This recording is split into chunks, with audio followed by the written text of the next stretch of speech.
Bitcoin also in focus as the Bitcoin halving event is expected today. We'll talk more about that in a moment. But we do see Bitcoin currently trading about $64,811 a token, up 4%. Has been a good gauge of risk appetite in the market.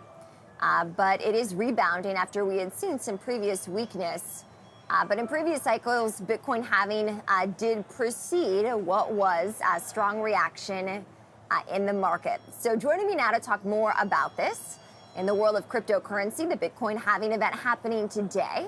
And Matt Hogan is with me. He's the Chief Investment Officer of Bitwise Asset Management. Matt, it's great to have you on the show today. And what do our viewers need to know about this halving event? Kristen, it's great to see you. Thanks for having me on. What happens in the halving is that the amount of new Bitcoin being produced each day falls in half. You can think that in the next year, there will be $11 billion of new supply removed from the market. I think viewers can take mostly a 30,000-foot view of this, which is that Bitcoin's price is set by supply and demand. We're seeing new demand from ETF buyers, and today we're going to reduce the amount of new supply. All else equal, that's going to be positive for price. That's what we've seen in past halvings, and that's what I expect that we'll see in the year to come. What's the general reason that we see a halving event in the cryptocurrency market? Yeah, absolutely. This is part of Bitcoin's programmatic monetary policy, right? The amount of new Bitcoin being issued each day was set in place when Satoshi Nakamoto created Bitcoin in 2009, and Bitcoin has been delivering on its promise ever since.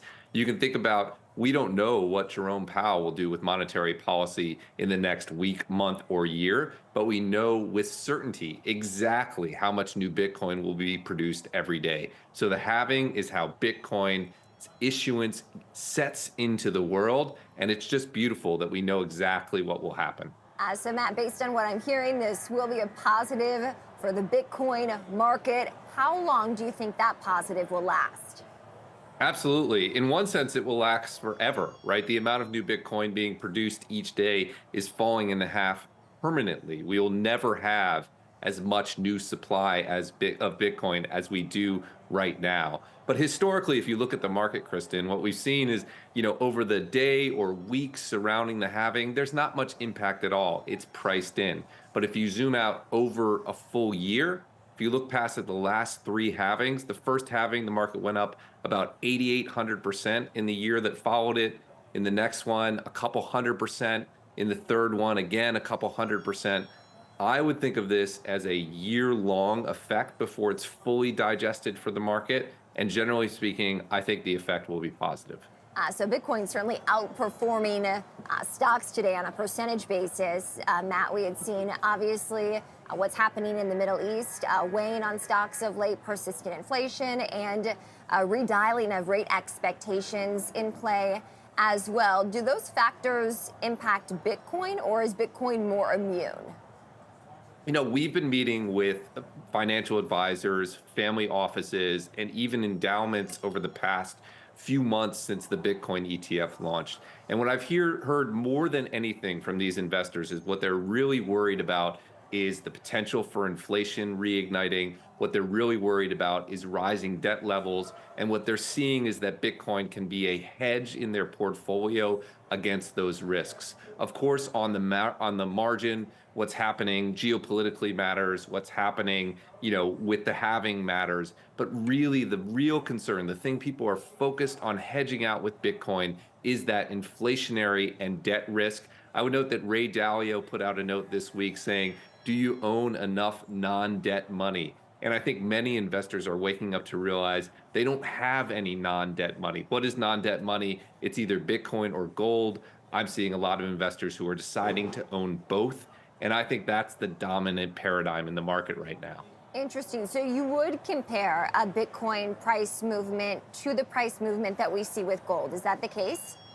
I think they're related assets. They both do the same service, which is they allow you to store money outside of centralized institutions without relying on fiat currencies. Of course, they're at different parts of their journey, right? Gold is a very mature asset. Bitcoin is an emerging store of value. That means Bitcoin has more upside potential, but also more volatility. So they play slightly different roles. but they provide the same general service to investors, which is a way to exit the fiat currency system and have some non-debt money in your portfolio. Good to know, Matt. Now, when it comes to the path forward for Bitcoin, I'm sensing that you're positive. We're also focused on Ethereum and some other cryptocurrencies here at Cheddar as well. What is the status of Ethereum and whether or not we might see ETF approval on that cryptocurrency as well? Yeah, great question. We have an application pending with the SEC, so I can't speak to our specific application, but I know the analysts at Bloomberg, who are deep experts on this space, say there's about a 25% chance of approval, maybe less, at the first decision point, which comes in May. My view is that long term, we're going to see Ethereum ETFs. I think we have entered the ETF era of crypto, whether it's in May, it's at the end of this year, it's at the early part of next year, I'm not sure. But I do think it's a question of when and not if.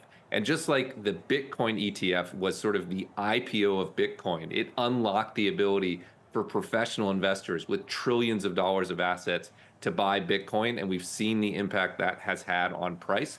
I think we will get that in Ethereum as well. But I'm actually optimistic on the Ethereum space, regardless of what's happening on the ETF. We're seeing resurgent demand. We're seeing huge interest and huge developments in the layer two space. So I'm positive on ETH, whether we get an ETF today, tomorrow, or next year. I am curious, Matt, if you do see Bitcoin as a hedge against inflation, if that might portend what would be a deeper drop in the stock market. I think right now the S&P roughly about 5% from its all-time high. Yeah, I think Bitcoin is a exemplary hedge against inflation. If you look at what's happened since COVID, we've seen the value of the dollar fall about 25% and Bitcoin about 8x. I think it's the best hedge against inflation that we have in the market. I do think it signals to a degree that there are rising concerns about increased inflation. But you don't need to just look at Bitcoin to see that. You can look at debt levels. You can look indeed at CPI prints. I do think there are rising concerns about that in the market. I think Bitcoin is the best possible hedge. And what we hear from financial advisors and family offices when we meet with them in the field is that they're increasingly turning to Bitcoin now that we have an ETF to hedge that risk in client portfolios. I am curious in terms of equities, Matt, if there are specific stocks that you find that do have allocations or exposure to cryptocurrency insofar that positive movement in Bitcoin could positively impact those equities. Yeah, absolutely. Bitwise has an ETF in that space as well, BITQ, which holds the pure play companies building in the crypto ecosystem. These are companies like Coinbase and, of course, companies like crypto miners. An interesting fact is so far this year, those equities have underperformed Bitcoin. Many people think people have invested into the Bitcoin ETF instead of buying those equities. Some people think that's created a unique opportunity in the market. I think those stocks may be a little bit underbought given what we've seen in the price of Bitcoin. So absolutely, I think crypto equities are an interesting area of the market, and certainly our ETF BITQ offers investors one way to play that. Matt, before we let you go, your thoughts on stable coins and altcoins.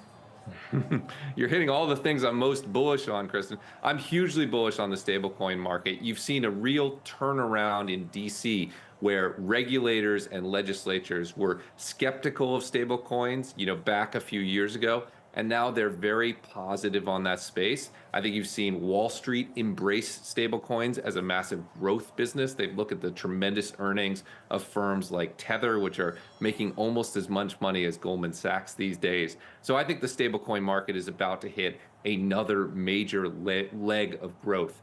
I think it's a little bit early for the market broadly to move into the altcoin space. I still think this is a Bitcoin and Ethereum rally first and foremost.